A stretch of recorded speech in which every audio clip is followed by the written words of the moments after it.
Hello दोस्तों, जय माँ काली। कैसे हो आप लोग? मैं आशा करती हूँ आप लोग अच्छे होंगे, स्वस्थ होंगे। तो आज का विषय बहुत ही महत्वपूर्ण है, क्योंकि इस वीडियो में आज हम जानेंगे कि साधना के दौरान अगर आप छोटी छोटी सी गलतियाँ कर रहे हो तो उससे आपके साधना पे क्या प्रभाव पड़ सकता है। आपकी साधना सफल होगी या फिर बीच में ही ख़त्म हो जाएगी। तो आज हम इस वीडियो में यही जानेंगे। लेकिन वीडियो शुरू करने से पहले मैं आपसे कुछ कहना चाहती हूँ।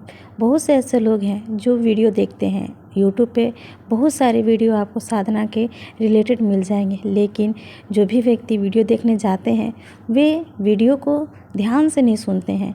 आप वीडियो पास करके देखोगे, फॉरवर्ड करके देखोगे, चाहे जैसो देखोगे, उसके बाद फिर क्या होता है, आधी जानकारी आपको मिलती है और आप आधा अधूरा कार्य करते हो, जिससे आपको कोई लाभ नहीं होता है। दोस्तों, मैं किसी को बदनाम नहीं कर रही हूँ, किसी को गलत नहीं कर रही हूँ, लेकिन मैं बस इतना कहना चाहती हूँ कि यदि आप किसी भी साधक के वीडियो पे जाते हो तो कृपया करके उनकी वीडियो को पूर्ण रूप से पूरा सुनने की कोशिश करें, क्योंकि हर साधक का अपना अपना अनुभव होता है जो आपको अपने वीडियो के माध्यम से बताता है, आप तक पहुंचाने की एक छोटी सी कोशिश करता है। तो मैं आपसे आशा करती हूँ कि ये बात आप दिल पे ना लेकर के मेरी जज्बातों को समझे होंगे और किसी भी साधक की वीडियो आप पूर्ण रूप से देखें, जिससे आपको पूर्ण रूप से लाभ मिलो। और अगर आप मेरे चैनल पर पहली बार आए हैं तो प्लीज़ चैनल को सब्सक्राइब कीजिएगा और वीडियो अच्छी लगी तो लाइक भी कीजिएगा।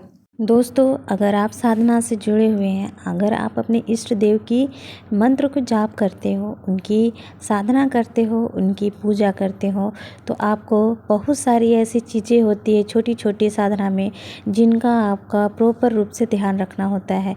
अगर आप ध्यान नहीं रखते हैं और आप इसी तरीके से गलती करते हुए साधना करते हैं तो उस साधना का आपके जीवन पर कोई प्रभाव नहीं पड़ता है। क्योंकि अगर आप साधना कर रहे हो और उस गलती को भी आप कर रहे हो तो देखिए, एक समय पे अगर हम बोले आप नादान हो, आपको समझ नहीं है, तो अगर आप गलती कर रहे हो तो आपके जो इष्ट देव हैं वो आपको क्षमा करते जाएंगे। लेकिन अगर आप साधना के प्रॉपर नियम को नहीं कर रहे हो और साधना करते जा रहे हो और उसके बारे में अगर आपको जानकारी नहीं है या फिर है, उसके बाद अगर गलती कर रहे हो तो ये माफ़ी के लायक नहीं होता है। आपके इष्ट आपको माफ़ी नहीं देते हैं और उसका कर्म का भुगतान आपको भोगना पड़ता है। दोस्तों, आप कोशिश करो कि जो भी छोटी छोटी सी गलतियां हैं वो आप ना करो, जिसके लिए मैं आपको वीडियो में आगे बताऊंगी। दोस्तों, गलतियां करना हर इंसान के लिए ज़रूरी है, क्योंकि लोग गलती से ही सीखते हैं। अगर आप गलती नहीं करेंगे तो आप आगे सीखते हुए आगे नहीं बढ़ पाएंगे। और साधना एक ऐसा है क्षेत्र जिसमें आपको हर तरीके के लोग देखने को मिल जाएंगे, लेकिन आप अपने इष्ट की पूजा सेवा किस प्रकार करते हो, उनका मंत्र जाप किस प्रकार करते हो, ये आपका इष्ट आपको देखते हैं और अपनी कृपा प्राप्त करते हैं। तो चलिए, मैं आपको इस वीडियो में बताऊंगी वो कौन से पॉइंट है जिसको आपको ध्यान रखना है, जिससे आपकी साधना पूर्ण रूप से सफल हो और आपके इष्ट देव की कृपा आपको पूर्ण रूप से जल्दी प्राप्त हो। दोस्तों, पहला जो कार्य आपको करना है वो ये है कि आपको ब्रह्म मुहूर्त में पर डे उठना है। आप कोशिश करें कि 3 से 5 के बीच में आपका नींद टूट जाए और आप उठ जाओ। दोस्तों, कोशिश करें 4 बजे भोर में उठ करके आप नहा धोआ करके आपका जो भी नित्य क्रिया है उसे करके अपने इष्ट की देव की जो सेवा होती है, जो पूजा होती है, आप ब्रह्म मुहूर्त में करें। दूसरा पॉइंट ये है कि आप पूजा में अगर अपने इष्ट को भोग लगा रहे हो तो ये निश्चय कीजिए कि जो भोग आप लगा रहे हो वो पर डे लगा रहे हो या सप्ताह में एक बार लगा रहे हो, या उनका जो दिन है, जैसे अगर आप माँ काली की सेवा कर रहे हो तो आप शनिवार को भोग दे रहे हो या फिर आप पर डे भोग दे रहे हो। जैसे आपके बालाजी हैं इष्ट, तो आप मंगलवार के भोग दे रहे हो। मतलब अगर आप भोग दे रहे हो अपने इष्ट को तो कब दे रहे हो, कौन सा दिन में दे रहे हो, ये आप दिन को निश्चय कर लीजिए। आप अगर पर डे भोग लगा रहे हो तो भी आप पर डे ही भोग लगाइए, एक दिन भी आप मिस ना करें।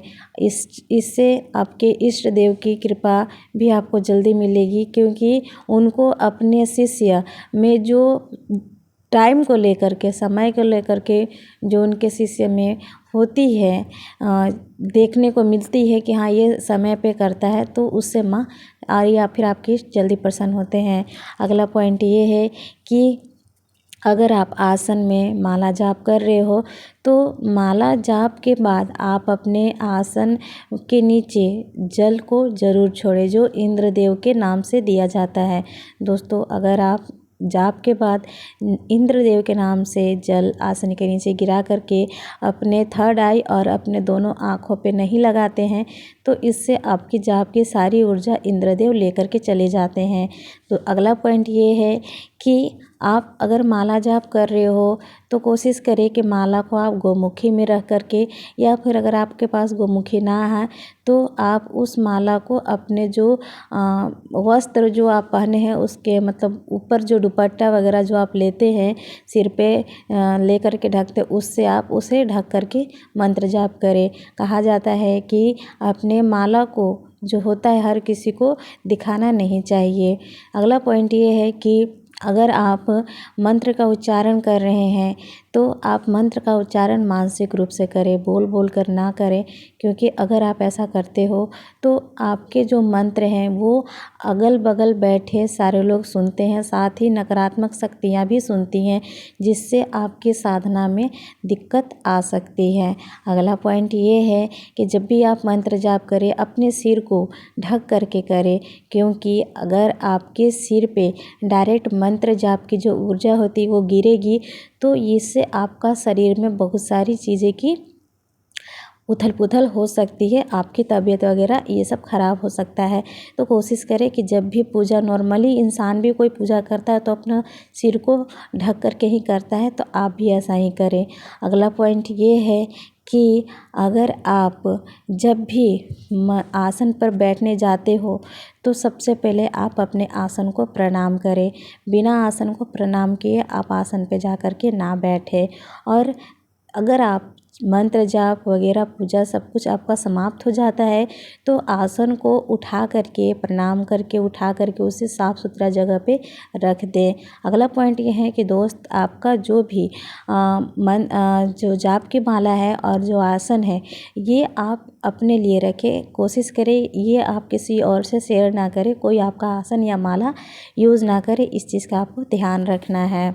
अगला पॉइंट ये है कि अगर आपको साधना के माध्यम से अगर आपको अनुभव होना शुरू हो गए हैं, जैसे कि जब कोई व्यक्ति मंत्र जाप करता है, साधना करता है, तो एक समय में उसकी जो ऊर्जा होती है, कुंडलिनी शक्ति होती है, वो जागृत होने लगती है, जिसके कारण उनके शरीर में बहुत सारे बदलाव देखने को मिलते हैं।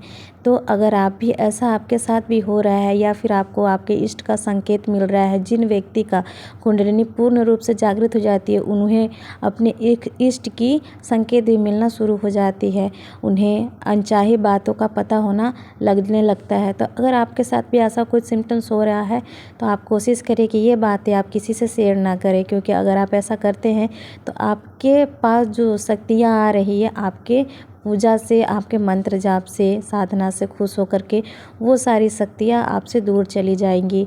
तो कोशिश करें कि आप अपने जो अनुभव होते हैं वो किसी से शेयर ना करें। अगला पॉइंट ये है कि बिना गुरु के आप मंत्र का जाप ज़्यादा से ज़्यादा ना करें। अगर आप नॉर्मल इंसान हो, अगर आप अभी गुरु धारण नहीं किए हो और आप सब अपने इष्ट की साधना कर रहे हो तो आप कोशिश करें कि 11 माला से ऊपर जाप ना करें।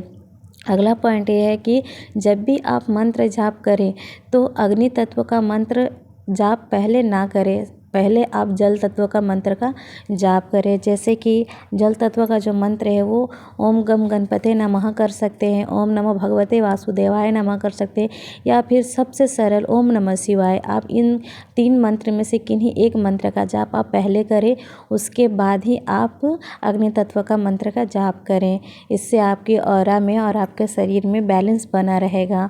दोस्तों, अगर आप बिना गुरु धारण के अगर आप किसी की जो भी कष्ट है वो ना काटें, अगर आप ऐसा करते हैं तो उनकी सारी नकारात्मक शक्तियाँ आप में आ जाएगी और आपकी जो ऊर्जा है वो डगमगा जाएगा। आपके जो जाप की जो ऑरा है, जो कुंडलिनी है आपकी जो बनना शुरू हुई है, वो सारे बैठ जाएंगे और आप दिक्कत में हो जाओगे, आपके घर परिवार में प्रॉब्लम होना शुरू हो जाएगी।